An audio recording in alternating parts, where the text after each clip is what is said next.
is really good, especially the flex. It's a little harder to apply because it's a little thicker, but it does work pretty well. I do like a little more ventilation when I'm using the Solarez than when I'm using the Loon. And since it's winter and everything's closed up here in my little fly tying room, I'm going to use the Loon today, and it works great. I have a couple of toothpicks right here. These are going to be my applicators. I've played a little bit with paintbrushes and stuff, and toothpicks seems to be the best. I have a little measuring scoop for my powder. I just broke off all but one of the tines. A plastic fork. And then I have my powder. So we're going to use today this chameleon peacock blue mica powder. It's sweet. The color shifts with the light. I got a whole pack of these off of Amazon for like $12. All kinds of fun colors. And then last but not least, I have my UV lamp. It's a plug-in. It's got a lot of watts. Like, you want a powerful UV light for this, I think, to cure with the powder mixed in the resin, taking up some of the light. You want a UV source that's going to really put it out. So, bumping my camera.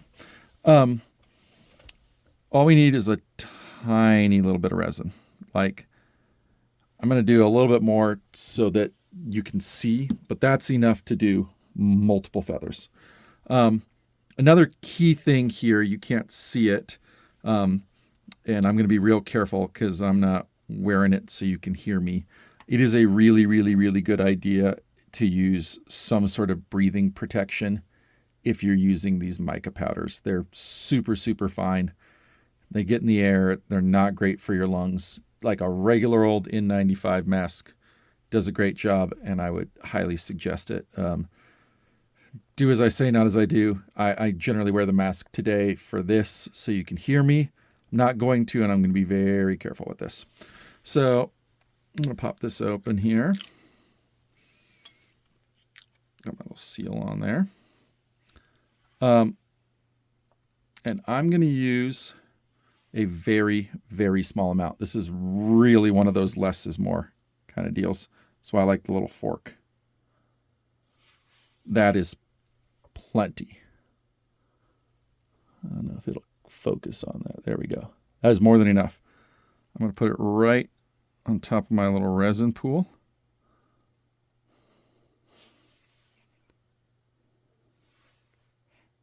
A little bit stuck to the fork, so I'll give it just a wee bit more. Close this back up.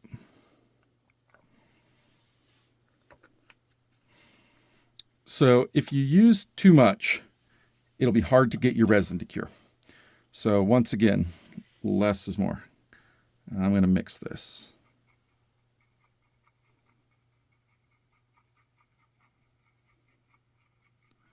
You get all the resin mixed in there.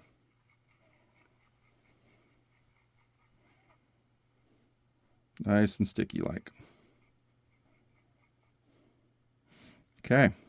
Hopefully you guys can see this. Now, what I'm going to do is I'm going to take, and this is going to be awkward here with the camera. Move this over. I'm going to take one finger and I'm going to hold this feather down flat so it can't lift up on me. I'm going to take a tiny little drop and I'm going to put it right on the stem. Little drops are good. I'll move my finger back so you can see that. You want to go right on the stem and you want to go small. I kind of experimented early on with sort of spreading this out. Let me do my other finger so you can see. We'll see how this works. If you spread it out, the feather won't flex anymore and swim like you want it to, like a saddle hackle should. So, little drop right on the stem. I'm just going to go down the feather here.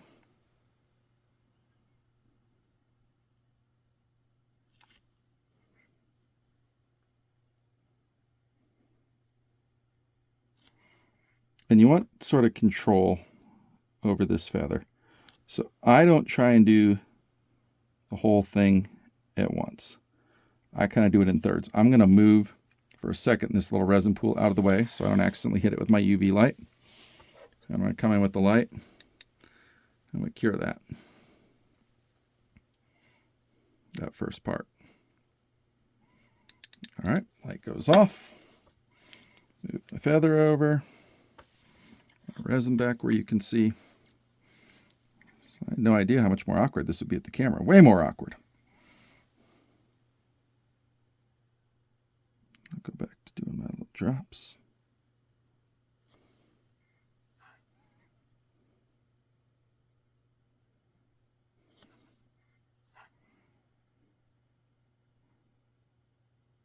Now you see that feather starting to lift up. You start getting that, cure another round. Because if you really let it lift up, what's going to happen is it's going to catch and it's going to kind of smear that resin. And we don't have to do like a super aggressive cure yet, because we're going to go back after we're done and we're going to give it to this thing.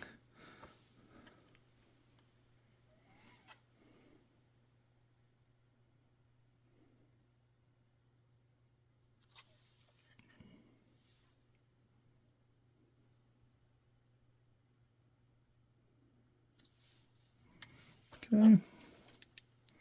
Keep hitting it here.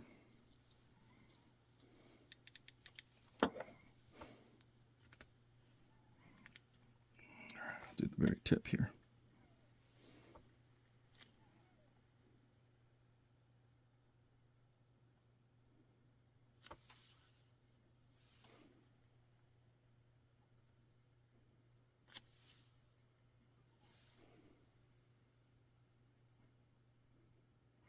Okay, at the very tip, I've been having fun with kind of making the whole tip sparkly.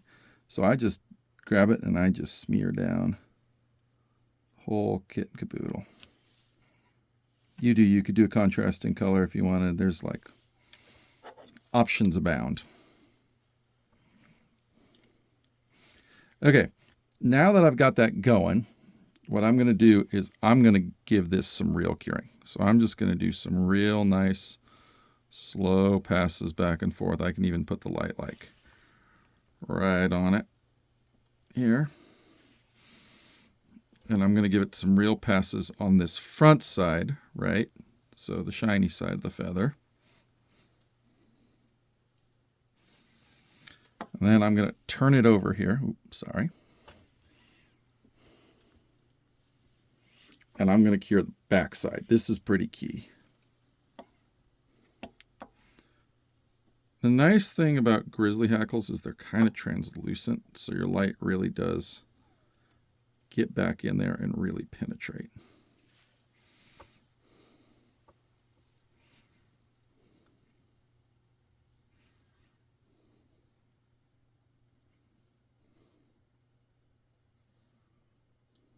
And I'm going to turn it back over. I'm going to give it one more. So what I generally do if I'm making a bunch of these is I do the initial like round like I did. And then this part, I line a bunch of them up like in big rows.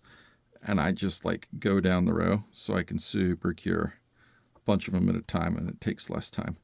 Even better yet is if you have sunlight outside, just take them outside, put them in full sun, which is how I do like final cure. I just stick them in a big old paper clip, one of those big black springy ones, and I stick them out in the sun for a little while. But this gets it. I don't know if you can see it or not. Hard to tell. Was it focusing? Maybe. This light isn't very good for seeing the shine. It's super durable. Like if I go to town with my fingernail here, it's not coming off. It really gets down in those little feather barbels. And gets bright. Let me see if I can get a little shinies on there. Oh yeah, now you can see them. The UV lights them up. So, like I said, you don't want to get a bunch of them because you can see how it kind of forms a stiff spot. Like, you still want that feather to be able to swim. Like, that's part of what makes flies with saddle hackle wings work so well, is the bendiness. So if you get like wide into the little stripes here, where these little barbels can't come apart and hinge, it's not going to swim. So that's pretty clutch. That's how I make the sparkly saddles. Thanks for watching.